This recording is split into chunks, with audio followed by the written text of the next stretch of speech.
Paano ang tamang fasting? Ang fasting ay ang hindi pagkain ng kahit ano sa loob ng isa o higit pang araw na noon pa man ay ginagawa na ng mga tapat na alagad ng Diyos, maging ng ating Panginoong Hesus upang mapaglabanan ang mga tukso ni Satanas dahil kapag nanghihina ang ating katawan, ay dun mas lumalakas ang ating spiritu at ang natitirang enerhiya sa ating katawan ay maitutuon na lamang natin sa mga bagay na makabuluhan.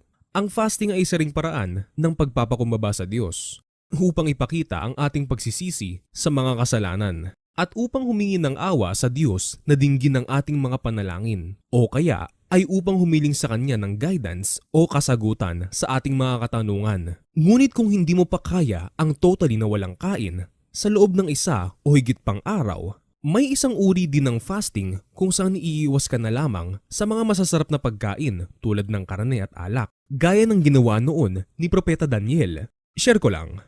Noong nag-fasting ako, ay unti-unti kong binawasan ng takal ng aking kanin at puro gulay at prutas ang aking kinakain. At malaki po ang naitulong nito sa akin upang mabawasan ang aking enerhiya para sa mga makamundong bagay. At kung balak mo rin mag-fasting, ang mapapayo ko lang ay huwag kang kakain agad ng madami pagkatapos ng iyong fasting para hindi mabigla ang iyong katawan at hindi ka magkasakit.